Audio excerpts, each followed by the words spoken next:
Hello दोस्तों, आज हम बात करने वाले हैं जंतुओं में श्वसन रेस्पायरेशन इन एनिमल। इसके बारे में हम बात करेंगे आज के इस वीडियो में कि जंतुओं में श्वसन किस प्रकार से होता है। तो दोस्तों, हम सबसे पहले बता दें आपको कि जो जंतु होते हैं उनको तीन भागों में बांटा गया है। नंबर एक स्थलीय जंतु, नंबर दो वायुवीय जंतु और नंबर तीन जलीय जंतु।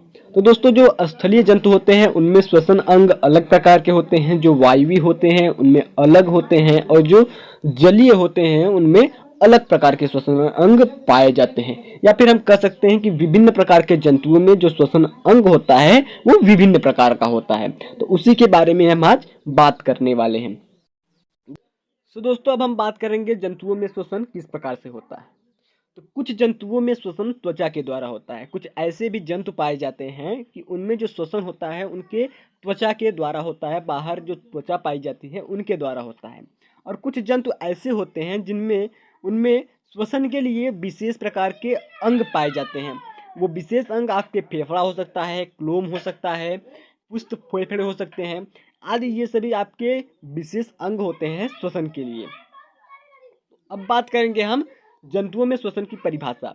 तो वे अंग जो विभिन्न जीवों में श्वसन क्रिया के लिए सहायता करते हैं उसे श्वसन अंग कहते हैं।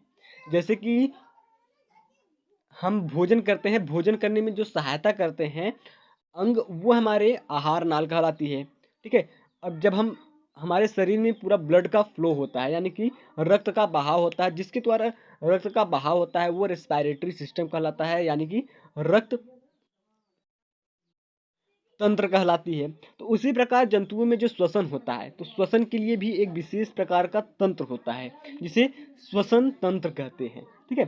तो श्वसन तंत्र कैसे बनता है कि जो विभिन्न प्रकार के जंतु होते हैं उनमें विभिन्न प्रकार के श्वसन अंग पाए जाते हैं और वही श्वसन अंग मिलकर के श्वसन तंत्र का निर्माण करते हैं। तो दोस्तों, अब हम बात करेंगे कुछ जंतुओं में मुख्य श्वसन अंग के बारे में। कुछ ऐसे जंतु जिसमें मुख्य श्वसन अंग होते हैं उनके बारे में, जैसे कि फेफड़े।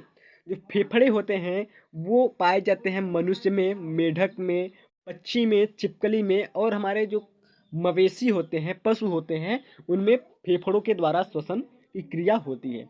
और दूसरे नंबर पर बात करें त्वचा, तो त्वचा के द्वारा श्वसन होता है मेढक में और केचुआ में। जो केचुआ होता है उसमें श्वसन त्वचा के द्वारा होता है और मेढक में भी। अब क्लोम की बात करें, जो क्लोम होता है उसमें वो पाया जाता है मेढक का लार्वा। तो दोस्तों, जो मेढक का लार्वा होता है वो पाया जाता है पानी में और वो देखने में मछली के बच्चे के जैसा दिखाई देता है। तो क्लोम मेढक का लार्वा में पाया जाता है और मछली एवं प्राण इन सभी में क्लोम के द्वारा श्वसन होता है। उसके बाद श्वसन नाल के द्वारा जो श्वसन होता है वो कीटों में होता है। फिर उसके बाद सामान्य शरीर सतह पर, यानी कि हमने आपको बताया कि जो शरीर की सामान्य सतह होती है उसके द्वारा श्वसन पाया जाता है अमीबा में, स्पंज में एवं हाइड्रा में। दोस्तों, यहाँ पर एक क्वेश्चन है, हम आपको दे रहे हैं, अगर आपको आंसर पता हो तो आप कमेंट बॉक्स में बताइएगा।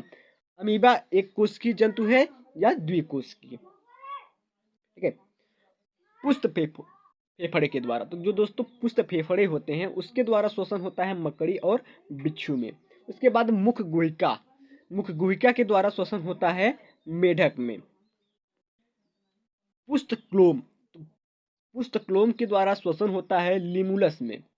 आई होप दोस्तों इतना आपको समझ में आ गया होगा। अब चलिए अब आगे की तरफ हम बढ़ते हैं। अब दोस्तों, हम बात करेंगे जलीय जंतुओं में श्वसन और स्थलीय जंतुओं में श्वसन तथा लास्ट में हम बात करेंगे मानव में श्वसन। यहाँ पर मिस्टेक हो गया है, बना लीजिए, यहाँ पर स्थलीय जंतु होगा। तो चलिए दोस्तों, नंबर एक पर हम बात करेंगे जलीय जंतुओं में श्वसन। जलीय जंतुओं में श्वसन किस प्रकार से होता है। जलीय प्राणियों में श्वसन दर स्थलीय प्राणियों की अपेक्षाकृत अधिक होती है। ठीक है। जो जलीय प्राणी होते हैं, यानी कि जैसे कि मछली हो गया, इसमें जो श्वसन होता है वो स्थलीय प्राणी यानी कि हम मनुष्यों की अपेक्षाकृत श्वसन दर अधिक होती है, क्योंकि जल में ऑक्सीजन की मात्रा कम होती है, इसलिए जलीय प्राणियों में स्थलीय प्राणियों की अपेक्षाकृत श्वसन दर अधिक होती है। जो जीव जल में रहते हैं वे जल में विलेय ऑक्सीजन का उपयोग करते हैं, यानी कि जल में जो ऑक्सीजन घुलित रहता है उसी का ही प्रयोग कर पाते हैं, बाहर वातावरण से वो ऑक्सीजन नहीं ले पाते हैं, इसलिए इसमें श्वसन दर अधिक होती है।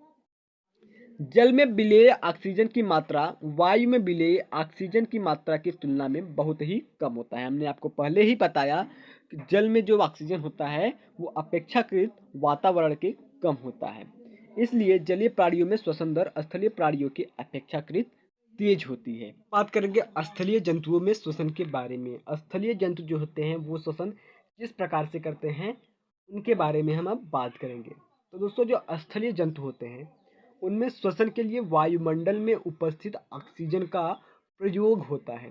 जो वायुमंडल में उपस्थित ऑक्सीजन होती है उसका प्रयोग करते हैं स्थलीय जंतु अपने श्वसन के लिए। तो विभिन्न स्थलीय जीवों में श्वसन के लिए विभिन्न प्रकार के श्वसन अंग पाए जाते हैं, जैसे कि फेफड़ा, त्वचा, पुष्ट फेफड़ा आदि। इन सभी के बारे में हमने यानी कि विभिन्न जंतुओं में विभिन्न प्रकार के श्वसन अंग यानी कि जंतुओं के श्वसन अंग के बारे में हमने आपको ऊपर बता दिया है। तो इन सभी अंगों की एक निश्चित संरचना होती है। जो श्वसन अंग होते हैं उसकी एक निश्चित संरचना होती है जो उसके सतह क्षेत्रफल को बढ़ाती है।